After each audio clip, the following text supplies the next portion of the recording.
So katulad ng nabanggit ko last Lord's Day, as I was preparing that sermon about Jesus claiming to be the bread that gives life, sabi ko, Panginoon, tulungan mo ako na pansinin at pag-aralan namin ang iyong mga I am sayings sa Book of John. So, sa biyaya ng Panginoon, we'll try to do that. And this afternoon will be on the second I am saying ng ating Panginoong Hesukristo. But before that, maraming nagsasabi na history only repeats itself. Ewan ko, siguro narinig nyo na yan, no? Na history simply repeats itself. Nauulit lang ang mga nangyayari sa kasaysayan.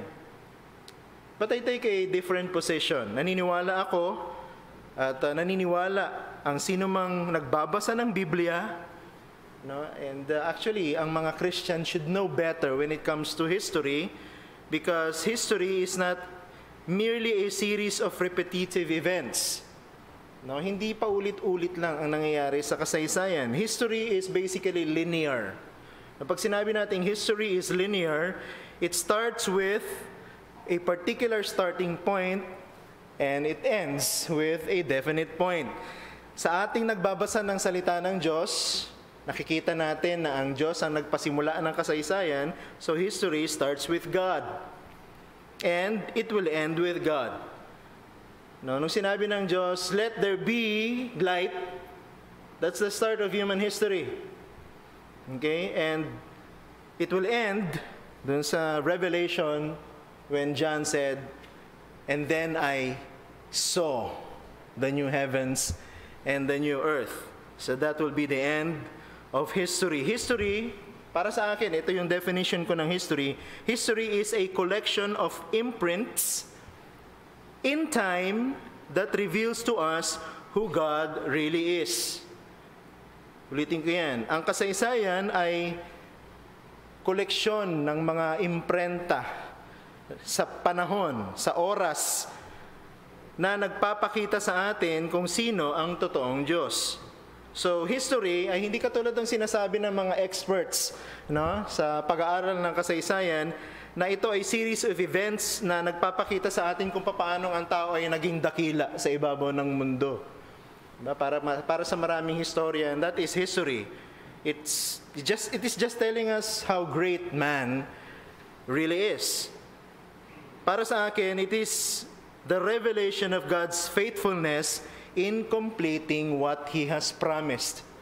Yan ang kasaysayan sa mata ng Biblia. Yan ang kasaysayan para sa isang Kristiyano. Nakikita niya na sa bawat yugto ng panahon sa ibabaw ng mundo, pinapatunayan lang na ang Diyos sa Kanyang sinabi, ang Diyos sa Kanyang pinangako ay tutupad ng lahat ng ito.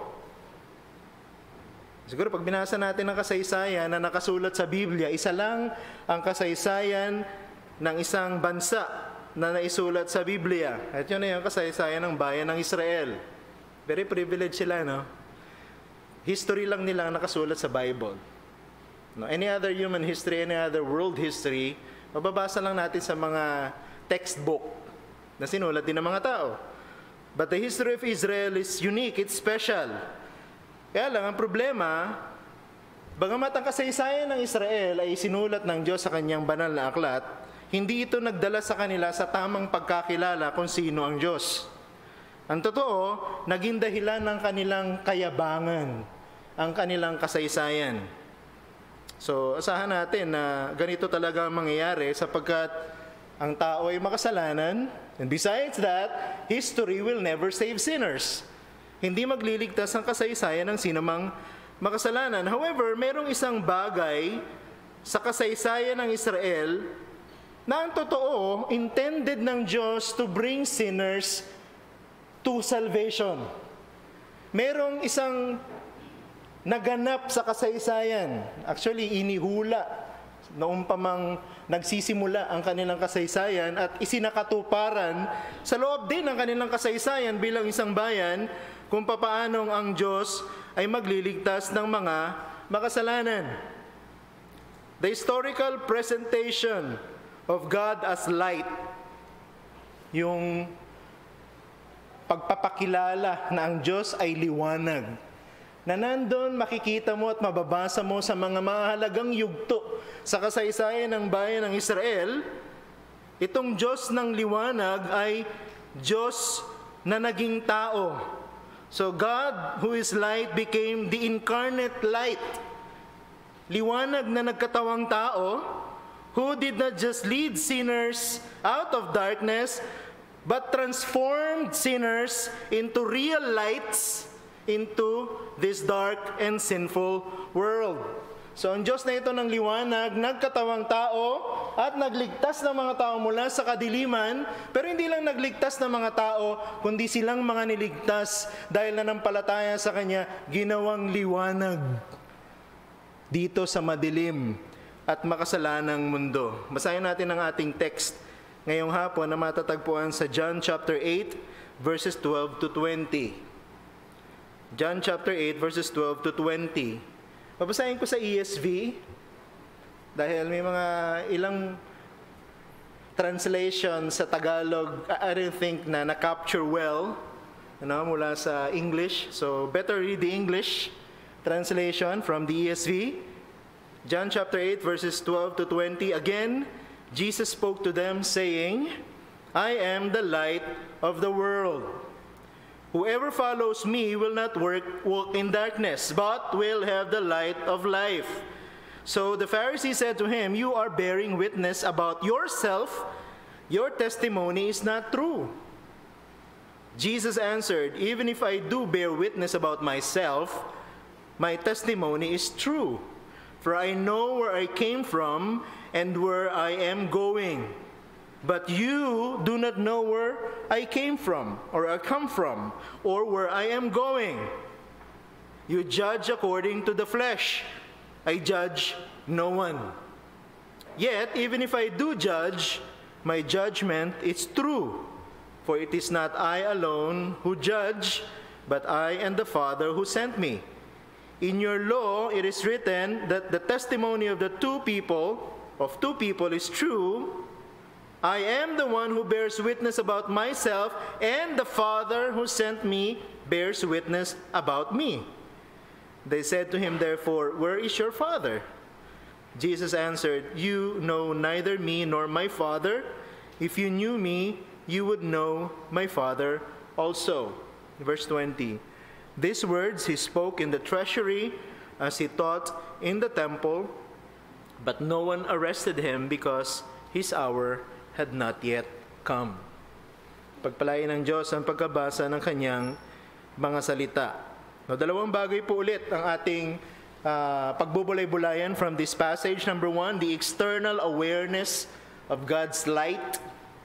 Second, the internal presence of God's light. So tingnan natin yung una, the external awareness of God's light. Merong pagkaalam sa liwanag ng Diyos, pero panlabas lamang. Ibig ko sabihin, external awareness of God's light. So many scholars, ito pong eksena na ito, between the Lord Jesus Christ and the religious of the law, the religious leaders of the law, nilalagay nila during one of the days of this so-called Feast of the Tabernacles. Alam nyo, isa sa mga mahalagang pista ng mga Israelita, yung Feast of the Tabernacles. Kung tawagin nila sa kanilang language ay Sukkot. Ito po ay usually sineselebrate bilang isang pista pag matatapos na yung tinatawag na ng agricultural year, kung saan yung mga ubas at saka yung mga olives ay na-harvest na nila sa buong Israel. Ito yung panahon kung saan nagpapasalamat sila sa mga taong lumipas, kung saan tumanggap sila ng maraming mga provision mula sa Diyos.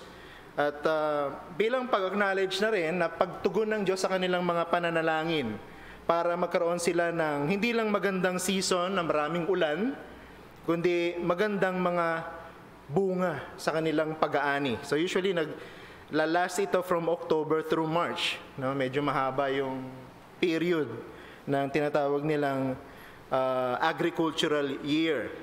Pero primarily, itong tinatawag na Feast of the Tabernacle or Sukkot ay dinisenyo na bahagi ng pag-alala nila sa nangyari sa kanilang kasaysayan.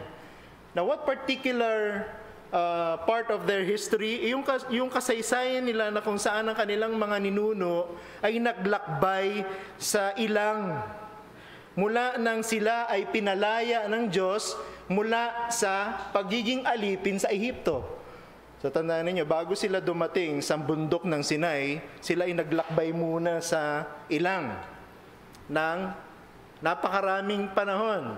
No? Nang dumating sila doon sa paanang bundok ng Sinai, hindi pa natapos. No? Naglakbay sila patuloy at nagpaikot-ikot sa ilang bago sila nakapasok sa lupa na ipinangako.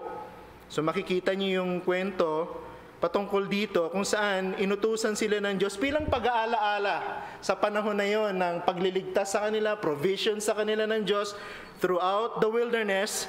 They will be living in booths. No, yung mga tolda. Makikita niyo yung kwento niya sa Leviticus 23:33 to 43. Pero hindi na natin babasahin ngayon. So during the time of the feast, ang bawat Israelita at ang kanyang pamilya ay dapat maggawa ng tolda. Ang tawag nila doon, suka. Ano? At doon sila titira sa loob ng 1 linggo. So ganun yung pista na yan. No, pag dumating yung date na yan sa kanilang calendar, they will be creating booths, mga tolda. At doon sila titira kahit may bahay sila sa loob ng 7 araw. At ang isa sa mga highlights nitong tinatawag na Feast of the Tabernacles ay nangyayari sa gabi. No, every night nung 1 linggo na yon, no, ang mga kalalakihan ay magdadala ng kanilang mga sulo at sila ay aawit ng mga papuri sa Panginoon. So every night yon, kada gabi yon, for 1 week, no, hawak-hawak ng mga kalalakihan ng kanilang mga sulo na may apoy, at sila yung nagsasayawan, sila yung nagse-celebrate, at inaawit nila, of course, ang laman ng kanilang mga awit ay patungkol sa pagliligtas ng Diyos sa kanilang bayan mula sa pagiging alipin mula doon sa Ehipto. Na imaginein mo, no? Isa sa mga design nila for doing that is to light up Jerusalem.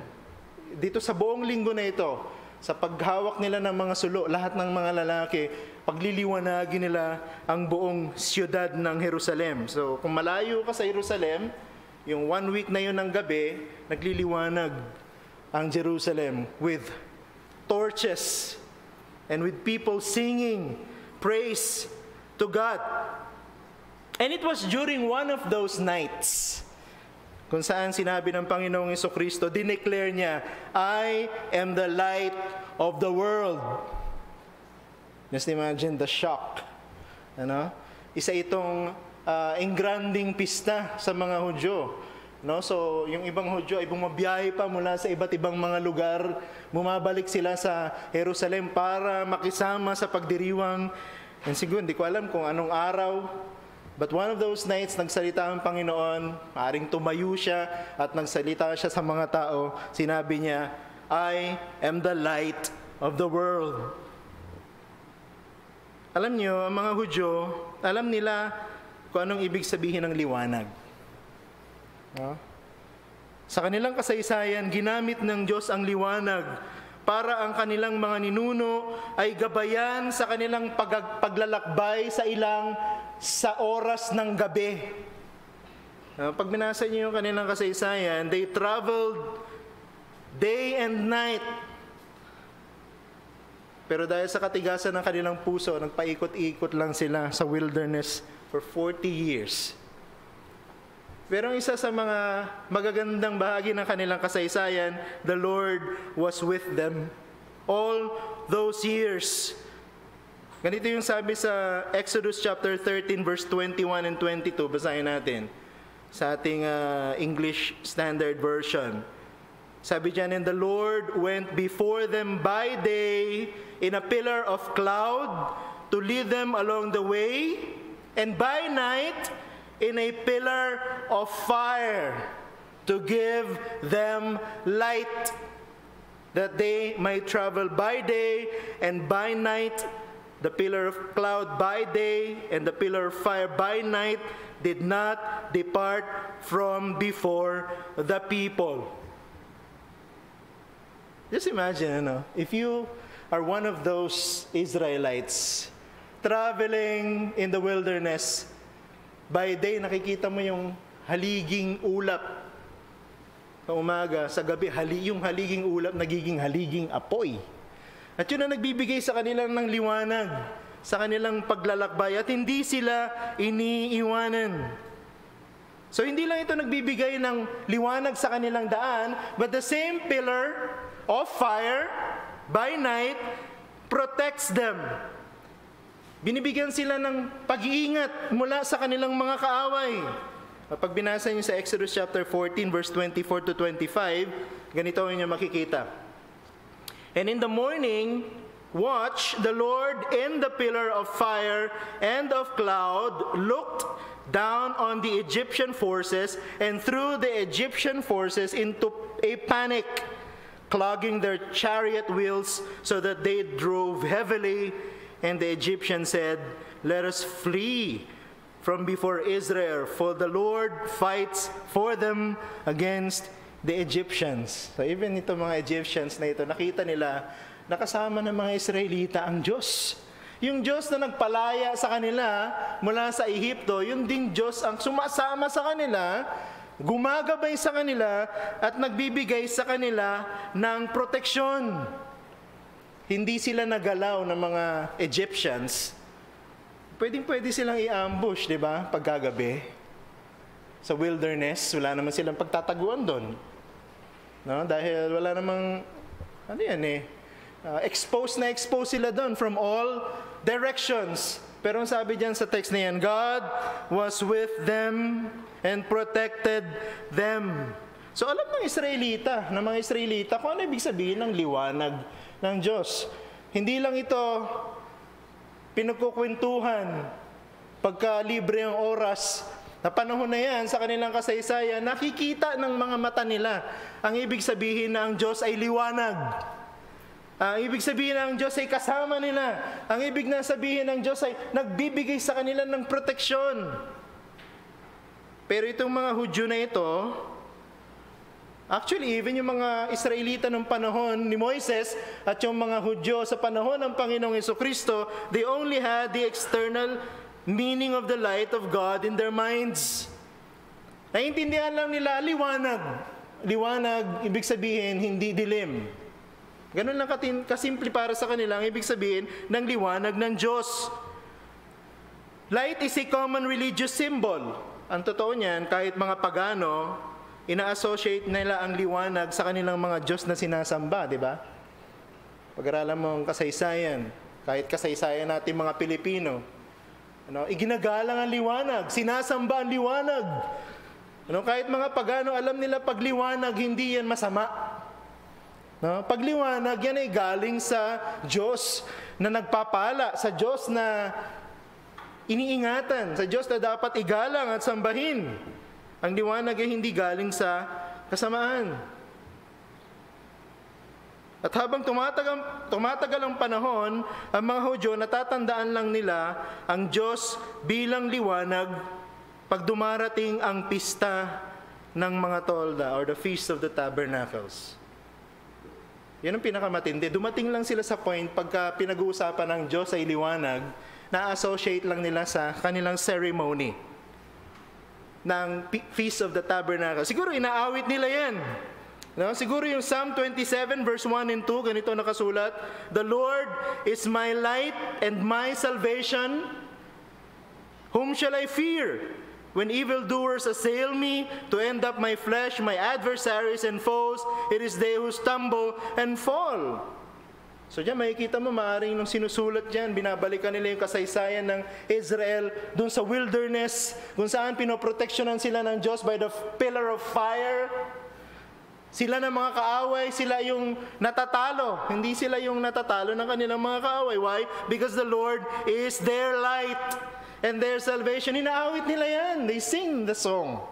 Psalm 27 verse 1 and 2. pag Feast of the Tabernacle. Siguro, pagdating nila sa bahay nila, tinuturo nila yan sa kanilang mga anak. Siguro, isa sa mga paboritong kwento ng kanilang mga anak ay kung papaanong ang Diyos ay lumikha sa pamamagitan ng kanyang pagsasalita.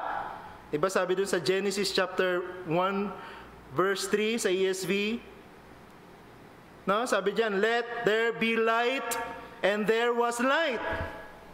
Siguro kinukwento ng mga tatay ng mga Hudyo yan sa kanilang mga anak, ay sinabi ng Diyos.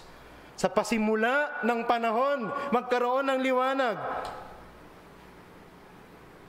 Siguro para sa kanilang personal na buhay, pinag-aaralan nila yan. Sa kanilang pagbubulay-bulay ng kautusan, sinasabi nila, yung sinabi ng salmista sa Psalm 119 verse 105, kung saan nakasulat ang mga salitang ito, your word is a lamp to my feet and a light to my path. Alam nila yan. Alam ng mga Israelita yan. Kabisado nila. Inaawit nila, kinukwento nila, nire-recite nila na ang Diyos ay liwanag. Kaya lang, hanggang dun lang. Nakakalungkot, sapagkat ang mayamang kasaysayan ng Israel, kung saan intensyon ng Diyos na sa kanilang pagdiriwang, aalalahanin nila ang kanyang pag-ibig, kung saan sa pamamagitan ng kanyang makapangyarihang kamay, sila ay kanyang pinalaya. Anong nangyari? Ang kasaysayan kung saan ang Diyos ay liwanag, naging tuyo at mekanikal na celebration na lamang. Pagkatapos ng celebration, pagkatapos ng isang linggo ng Feast of the Tabernacles, nakalimutan na nila na ang Diyos ay liwanag. That God is light. Siguro yung kanilang celebration, extravagant. Imagine, nagliliwanag ang buong Jerusalem. 7 nights straight. And they commemorate this every year. But the significance of God as light ends with the ceremony. Pag natapos yung ceremony, tapos na rin ang kanilang pag-aalaala na Diyos ay liwanag. Minsan parang ganyan din tayo, di ba? Naging bahagi na ng kanilang kultura ang pista kung saan inaalala nila ang Diyos ay liwanag. Minsan parang gano'n na rin tayo. May mga pagkakataon lang naaalala natin ang mga katotohanan patungkol sa Diyos associated with sa mga celebration, sa mga special occasions, events in a year. Nakalimutan nila na ang liwanag ay ang Diyos mismo. Yun ang problema sa mga Israelita. Yun ang problema sa mga Hudyo na kausap ni Jesus. Nakalimutan nila na ang liwanag na kanilang sineselebrate is actually God Himself. Si Yahweh. Siya ang tinatawag na pillar of cloud by day and pillar of fire by night. Diba? It was Yahweh. Hindi inutusan ng Diyos ang isa sa kanyang mga anghel na maging pillar of cloud by day and pillar of fire by night. It was Yahweh Himself. It was Him looking down on the Egyptians and preventing them from what? Attacking the Israelites and destroying them in the process. It was Yahweh who descended to the tent of meeting or tabernacle. Na makikita niyo yan sa kasaysayan sa Old Testament. And every now and then, God descends. Bumababa ang Diyos mula sa langit doon sa tolda, doon sa tabernakulo. Tingnan niyo Exodus chapter 33 verse 9. Anong sabi diyan sa ESV? When Moses entered the tent, referring to the tent of meeting, the pillar of cloud would descend and stand at the entrance of the tent, and the Lord would speak with Moses. So anong ibig sabihin? Yung pillar of cloud who descended was God Himself. It was God Himself. Every time that happens, nakikipag-usap si Yahweh kay Moses. Nakita nyo? Itong liwanag na ito is a person. Hindi lang siya parang, di ba, fluffy na white cloud suspended over the air. Hindi lang ganon. It's God. That light in the form of cloud by day and fire by night is God Himself. In fact, God who is light will become a human person. Itong liwanag sa lumang tipanan in the form of pillar of cloud by day and pillar of fire by night, naging tao. Nagkatawang tao. Naalala niyo yung binhi ng babae sa Genesis 3:15? Diba? The Messiah will be born. And that Messiah, even in the Old Testament, was referred to as what? The light to the nations. Tingnan yung sinabi sa pamamagitan ni Prophet Isaiah. Isaiah chapter 49 verse 6. Ang sabi diyan, it is to light a thing that you should be my servant, to light a thing that you should be my servant, to raise up the tribes of Jacob, and to bring back the preserved of Israel. I will make you as a light for the nations, that my salvation may reach to the end of the earth. Anong tinutukoy ni Isaiah doon? Will it be another pillar of cloud by day and then pillar of fire by night? But this time, hindi lang Israel ang makakakita at makaka-experience ng benefit, kundi different nations in the world. Yes, in a sense. Pero, it is God who is light na naging tao. The Messiah. Ang tinutukoy ni Isaiah dyan ay ang Messiah. In fact, ang ginamit niyang salitang light dun sa verse na yan means light of instruction. Itong liwanag na ito na magkakatawang tao, itong liwanag na ito na tatawaging Messiah, ng lahat ng makasalanan sa ibabaw ng mundo will give them instruction, will give them direction. He will be their guide. Nakita lamang ng Israel ang external meaning ng ang Diyos ay liwanag, pero hindi ang spiritual meaning nito. Alala niyo last Lord's Day, di ba? Ganyan din, binabalikan nila yung kasaysayan nila. Alam namin, mga ninuno namin kumain ng tinapay mula sa langit. Di ba? Ano ibig sabihin ng mana? What is this? For many years, kumakain sila ng tinapay galing sa langit, parang kinakain nila, ano itong kinakain ko? Parang gano'n ang sinasabi nila. Pero hindi nila nakita kung sino yung nagbigay ng tinapay. Walang spiritual significance sa kanila, puro physical. Ganyan din sa liwanag. Nagsi-celebrate sila every year. Pinaliliwanag nila ang buong syudad. Pero puro physical na liwanag lang ang alam nila, wala yung spiritual meaning. Ang kanilang mga kasalanan, nagpatigas ng kanilang mga puso at bumulag sa kanilang mga mata doon sa ipinangako ng Diyos na ang liwanag magliligtas sa kanila. Yan ang sinasabi sa Isaiah. Ang liwanag ng Diyos, ililigtas sila. Niisip siguro niya, yung liwanag ng Diyos, iniligtas kami dati. Yung aming mga ninuno, nung sila naglalakbay. Hindi nila naisip, hindi nila na-realize na ang pangako ay future. Ang liwanag, ililigtas kayo.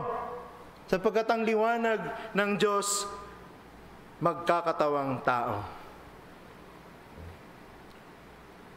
Ito na nga, ipinanganak na ang liwanag. Ano ang naging reaction ng mga Hudyo sa sinabi ng Panginoong Jesucristo? Ako ang liwanag ng sanlibutan. Tingnan niyo sa verse 13 ng ating text. So the Pharisee said to him, "You are bearing witness about yourself. Your testimony is not true." They rejected the light of God. Ito yung mga anak ng mga ninuno nila. Pinag-uusapan nila yan. Pag Feast of the Tabernacles, sa bahay, pinagkukwentuhan nila ang kanilang kasaysayan. They recite the truths about God as light and the promises ng mga propeta ng Diyos patungkol sa Messiah. Pero nung dumating na sa harapan nila, instead of believing the claim of Jesus that He is the light, anong ginawa nila? They subjected Him to their technicalities. Sabi nila, ang batas ni Moises nagre-require ng higit sa isa na magpapatotoo o saksi bago paniwalaan ng katotohanan ng inaangkin.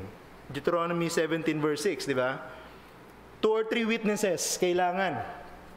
Na sinasabi nila, ikaw, Jesus, sinasabi mo, ikaw ang liwanag ng sanlibutan, pero ikaw lang nagsasabi niyan sa sarili mo. Wala kang ibang saksi, walang ibang magpapatotoo sa sinabi mo. Kaya in short, sinasabi nila, you are simply a liar. Isa kang sinungaling, Jesus. Yan ang kanilang tugon. Sa liwanag ng Diyos na nagkatawang tao, eto na sa harapan nila, sinasabing, I am the light of the world. Anong sabi nila? You are just a liar. Nagsisinungaling ka. So anong sinasabi sa atin ng mga salita na ito ng mga Hudyo patungkol sa kanilang sarili? This is the face of unbelief. Diba? Yan ang mukha ng ayaw maniwala. Nasa harap na nila ang liwanag ng Diyos na nagkatawang tao, sasabihin nila, isa kang sinungaling.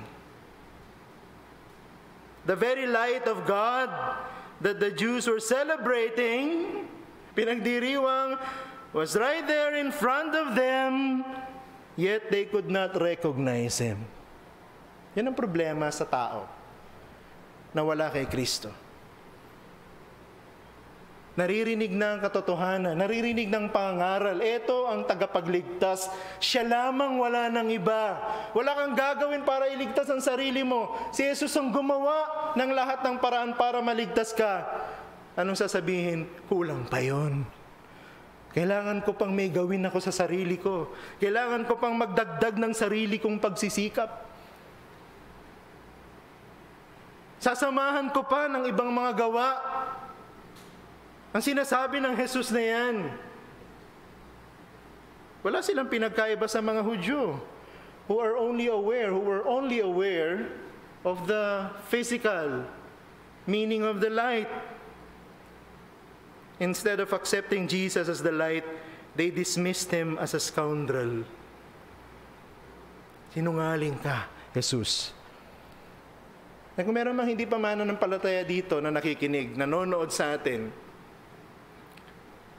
imposibleng hindi ninyo naiintindihan na si Jesus ang tagapagligtas at wala nang iba. Na si Jesus lang ang nag-iisang anak ng Diyos, nagkatawang tao, nabuhay na walang kasalanan, namatay sa krus, inilibing pero muling nabuhay, pumanik sa langit. Naniniwala tayo dyan. Walang sino man sa atin magsasabing hindi totoo yan. Pero ang hindi natin paniniwala sa paanyaya ng Ebanghelyo, na sa pamamagitan lamang ng pagtitiwala sa lahat ng yan, na ginawa ni Jesus, maliligtas ang isang makasalanan, sinasabi natin sa Kanya, siya ay sinungaling. It's the same thing. At yan ang dahilan kung bakit nananatili ka pa rin hindi Christian ngayon. Dapagkat ayaw mong maniwala na si Jesus ang liwanag ng Diyos.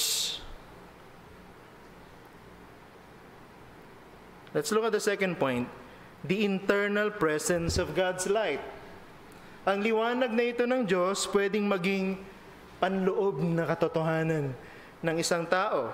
Yung pong claim ni Jesus na siya ang liwanag ng sanlibutan, hindi huminto dyan.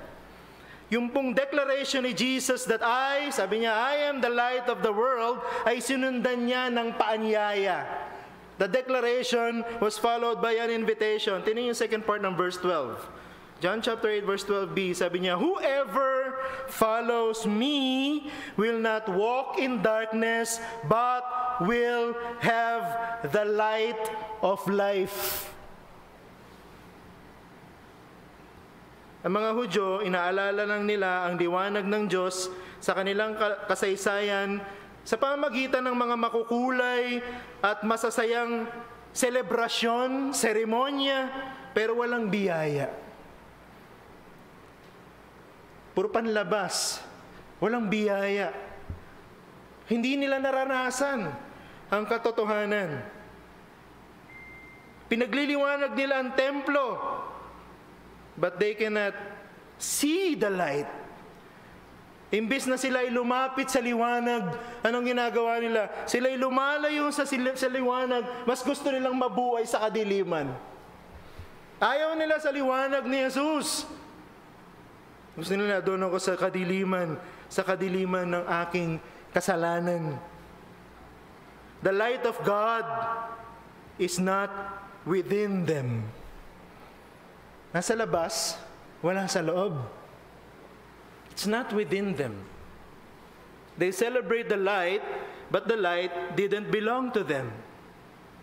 Pwede yun naman, nagdiriwang tayo, kasama tayo ng mga tao ng Diyos, we worship together with them, but we are not with them in another sense.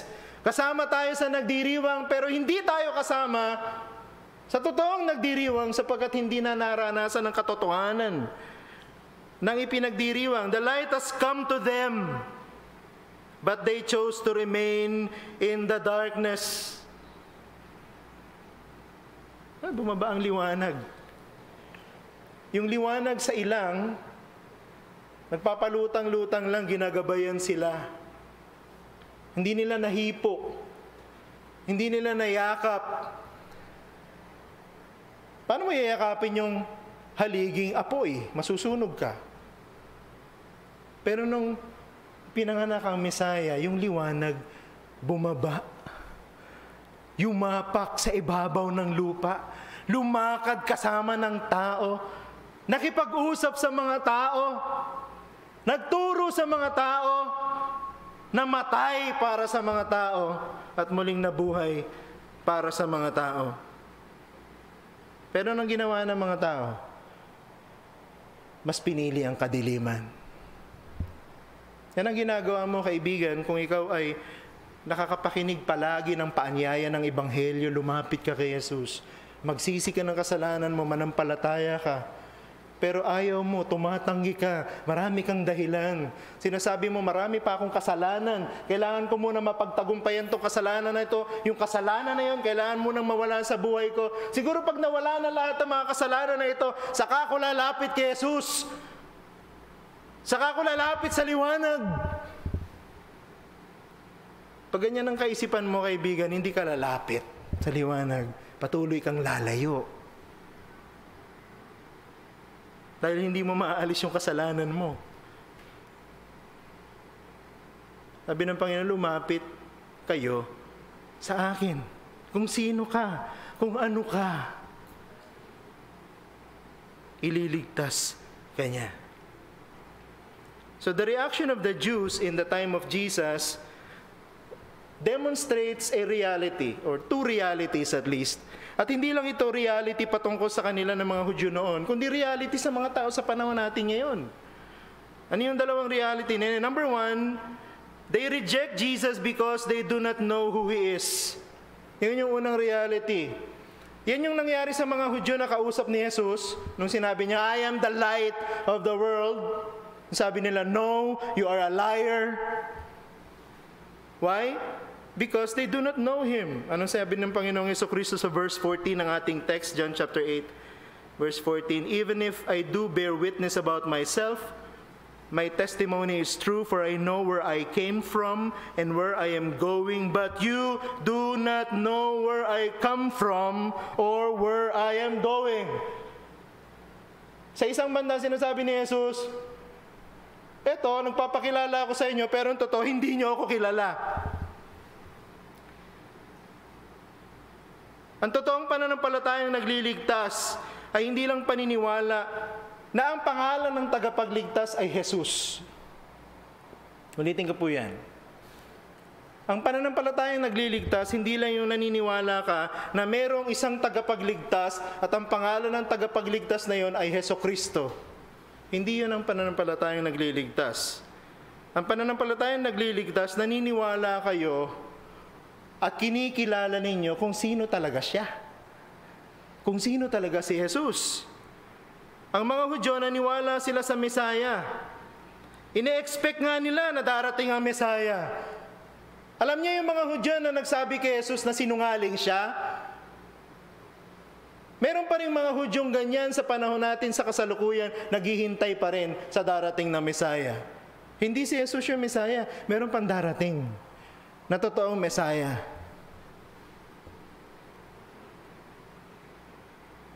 They do not just know their history, but they're also well informed about the prophecies concerning the coming Messiah. Hindi lang yung kasaysayan. Alam nila yung mga hula ng mga propeta. But here's the irony. Everything they know about the Messiah are nothing but book knowledge. Yun lang alam nila. Nakasulat. Kabisado nila. Binasa nila. Tinuturo nila. Nire-recite nila. Inaawit nila. Pinagdiriwang nila. Pero hanggang dun lang. Book knowledge. Nabasa nila, maaring narinig nila sa kanilang mga magulang, o maaring narinig nila sa mga tagapagturo sa sinagoga. Pag pumupunta sila, naririnig nila, pinapaliwanag ang kautusan, pinapaliwanag ang mga hula ng mga propeta. Alam nilang may darating na Mesaya, well-informed, but knowing the facts about the person does not mean knowing the person himself. Di porkit marami tayong alam patungkol sa tao na yung kilala na natin siya. Hindi ganun yun, di ba? Kailangan makilala mo siya talaga in person. You need to have a relationship with him para masabi mong, I know the guy. I know that woman. I know the president. Kailangan may relasyon kayo. Dapat pag tinanong yung president kung sino ka, sasabihin din niya, I know that man. Di ba? Sabi ng Panginoon, ang Holy Spirit ang nagbe-bear witness sa our spirit that we are children of God. Because we have a relationship with Him.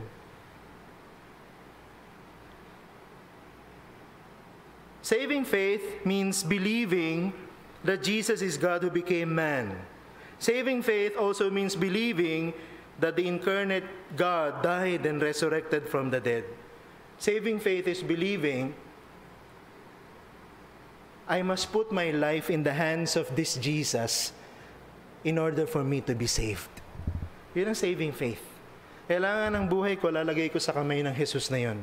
Pagkakatiwala ko sa Kanya ang aking buhay. Pangalawa,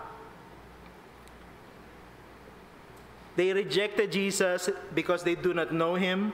Pangalawa, they rejected Jesus because they subjected Him to human standards. Tingnan yung verse 15a ng ating text. Sabi diyan ng ating Panginoong Jesucristo mismo, you judge according to the flesh. Ano ibig sabihin nun? Ano sinabi ng Panginoon na, ano ibig sabihin na sinabi ng Panginoon, you judge according to the flesh? Ang ibig sabihin, you judge with human standards. Pag humahatol kayo sa pamamaraan ng tao, sa pamantayan ng tao. Instead of believing in Jesus, they subjected Him to human standards, to their rules, to their laws. Kita niyo yung absurdity ng unbelief. Imbis na maniwala sila na ito ang Diyos na liwanag na nagkatawang tao, siya yung Diyos na gumabay sa kanilang mga ninuno in the form of the pillar of cloud by day and pillar of fire by night. Now in the flesh before Him or before them, hindi sila niniwala. Why? Dahil hindi pumasak sa kanilang standard. Anong standard ng mga taong wala kay Kristo? Hindi naman light, darkness. Sila na mga nabubuhay sa kadiliman, sila ang humusga sa Diyos ng liwanag. Ganun na nangyari dyan sa eksena na yan eh. Sila na mga wala kay Jesus, sila na mga nasa dilim, sila yung humusga sa Diyos ng liwanag. Hinabi nila dyan sa Diyos ng liwanag, Dahil hindi ka pumasa sa aming pamantayan ng tama at mali, dahil kulang ka sa mga saksi. Yan ang sinasabi ng batas ni Moises, therefore you are a liar. People think, ito yung problema, di ba? May kasabihan na, minsan daw, kaisipan ng tao para siyang langaw. Na nakatungtong siya sa ibabaw ng kalabaw, akala niya mas malaki siya sa kalabaw. Di ba? May kasabihan tayong ganun no? Maraming tao, iniisip nila na dahil naintindihan nila ang science ng mundo, alam na nila lahat. Alam nila na ngayon na hindi naman flat ang mundo, kundi pabilog ang mundo. Alam na nilang lahat. Siguro alam nila na, naintindihan nila na hindi ang araw ang umiikot sa mundo, kundi ang mundo umiikot sa araw. Alam na nila ang lahat. Marunong na sila. Siguro ang pinaka-best achievement ng mga tao sa panahon na sa modern time na ito, ang tao nakatungtong na sa ibabaw ng buwan. Alam na nilang lahat. The creature thinks that by acquiring many information, acquiring some knowledge about science, he could already understand the Creator. Ganun ang ginawa ng mga Hudyo kay Jesus. Mas marunong pa sila kay Jesus. Mas alam nila kung yun yung tama. Para sa kanila ang tama ay yung pamantayan ng tao. At dahil pinipilit nila yon, ayaw nilang manampalataya kay Jesus. Diba? That's the absurdity of unbelief. Hindi karunungan yun. Ang totoo, yung inaangkin ng taong karunungan, ang ginagawa ng mga Hudyo, akala nila sila mas marunong kay Jesus, hatol ng Diyos sa kanila. Tingnan yung sinasabi sa John, chapter 3, verse 19. And this is the judgment. Take note sinimula ni John, yung John chapter 3, verse 19, with this statement, and this is the judgment. At ito yung hatol, ang sabi ni John. The light has come into the world, and people love the darkness rather than the light because their works were evil. So itong mga tao na ito, nagpipilit si Jesus ay nagsisinungaling, iniisip nila, ini-insist nila, mas alam nila yung tama kumpara sa sinasabi ni Jesus. Hindi sila marunong. Sila yung mga tao sa ilalim ng hatol ng Diyos. Nasa ilalim sila ng hatol ng Diyos. Dahil para sa kanila, mas gusto nilang mabuhay sa dilim kaysa yakapin ng liwanag. Man's increasing knowledge about his physical world has decreased or even eliminated what is inherent in him from creation. Alam niyo, nung nilikha ng Diyos ang tao, bago ang kasalanan, nilagay ng Diyos sa puso ng tao ang desire to know God. Gusto niyang makilala ang Diyos. Ganun ang design. Ginamit ni Satan yon para mahulog sila sa kasalanan. Gusto niyo bang makilala kung sino talaga si Yahweh, kung sino talaga ang Diyos? Naintriga si Eva at si Adan. Sabi ni Satan, sinungaling yung Yahweh na yan. Dahil hindi niya sinasabi sa inyong lahat ng dapat ninyong malaman. Dahil makasarili siya. Gusto niya lang siya lang ang Diyos. Pero ang totoo, pwede kayong maging Diyos. And so on and so forth, the rest is history. Alam natin, mas pinaniwalaan ang kasinungalingan. Gusto nilang makilala ang totoong Diyos. Ano naging resulta? Naniwala sila, pwede silang maging Diyos. Ganyan ang kasalanan.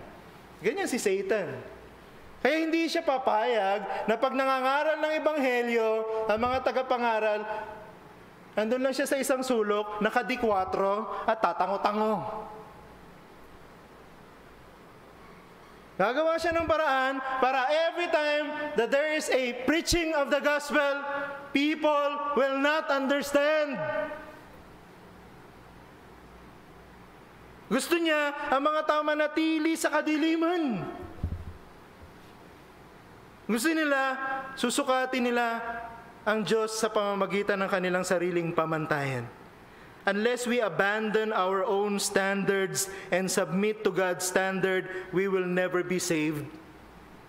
Hindi tayo maliligtas mananatili tayo sa kadiliman. Alam mo kung saan tayo pupulutin? Kung saan pupulutin ang isang taong nananatiling sa sarili niyang karunungan, sa sarili niyang pamantayan, sa walang hanggang kaparusahan. Gusto ko makita sa inyo kung paanong pinagsama ng Panginoong Hesus yung eternal o external awareness of the light doon sa internal presence. Babalik tayo sa kasaysayan ng Israel patungkol sa liwanag. Sa gabi, lumalakad sila sa liwanag. Kahit gaano kapusikit ang kadiliman, hindi sila na titisod, hindi sila nako-confuse, hindi sila natatakot. Sapagkat ang pillar of cloud, binibigyan sila ng liwanag. So in that particular image, si Jesus, siya din ay nagbibigay ng pangako na ang sino man na mananampalataya sa Kanya, hindi lang siya makikilala, tatanggapin nila ang liwanag ng buhay. Yung external na katotohanan ng liwanag, magiging kanilang sariling liwanag. Bibigyan sila ng Diyos ng liwanag. Magiging liwanag na pang walang hanggan. Kaya pwede tayong lumakad sa mundo na walang takot. Bakit? Kung ikaw ay Kristiyano, nasa iyong liwanag ng Diyos. The light of God is with you. The whole phrase from verse 12, doon sa ating text, sabi dyan, doon sa 12b, di ba? Whoever follows me will not walk in darkness, but will have the light of life. Yung salitang have, in another sense, ang pangako ni Jesus, sino mang mananampalataya sa Kanya, hindi lang tatanggap ng liwanag, magiging daluyan ng liwanag. Yung isa pang katotohanan. Hindi lang natin tatanggapin ang liwanag. Hindi lang tayo aalisin ng Diyos sa dilim. Kung tayo mananampalataya kay Jesus na liwanag, gagawin niya tayong liwanag. He will make us a channel. We will become a channel of God's light, of the Lord's light. Tingnan sa Ephesians chapter 5 verse 8, ganito nakasulat. For at one time you were darkness, but now you are light in the Lord. Walk as children of light. So pag ang isang Kristiyano, ang isang makasalanan naging Kristiyano, hindi lang siya dadali ng Diyos mula sa kaharian ng kadiliman tungo sa kaharian ng liwanag, kundi gagawin din siyang liwanag sa madilim na mundo na ito. Nakita niyo yan? We become just like our Lord. We become lights of this world. Tingnan niyo Matthew chapter 5 verse 14 to 16. Galing mismo sa bibig ng Panginoon to. Na siyang nagsabing, I am the light of the world. Tingnan niyo ang sinabi niya dyan sa mga verses na yan. You are the light of the world. Yun ang kinakausap, yung mga disciples niya. Sabi ni Jesus, you are the light of the world. A city set on a hill cannot be hidden. Nor do people light a lamp and put it under a basket, but on a stand. And it gives light to all in the house. In the same way, let your light shine before others, so that they may see your good works and give glory to your Father who is in heaven. Kita mo yan? Hindi ka lang bibigyan ng liwanag. Hindi ka lang dadalhin sa liwanag. Gagawin kang liwanag. Ikaw mismo, magiging liwanag sa iba. Magiging katulad tayo ng buwan. Sa gabi, nagre-reflect ng liwanag ng araw. Diba ang buwan, walang sarili niyang liwanag yan eh. Pero ba't maliwanag ang buwan sa gabi? Dahil nire-reflect niya yung liwanag ng araw. Alam niyo, ginamit ng propeta Malakay yun eh, para ilarawan sa atin kung sino yung araw na totoong liwanag. Tingnan niyo sa Malakay chapter 4 verse 2. But for you who fear my name, the Sun of Righteousness shall rise with healing in its wings. You shall go out leaping like calves from the stall. Ginamit ng propeta yung image ng sun. The sun. Yung araw na maningning. The Sun of Righteousness. Sino yun? Yung Messiah. The Sun of Righteousness. The light of the Sun of Righteousness will be our light. Hindi tayo magiging katulad ni Jesus.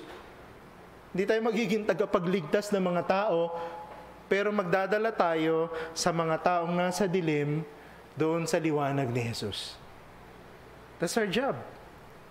As lights of the world, we ought to bring people to the light of Christ.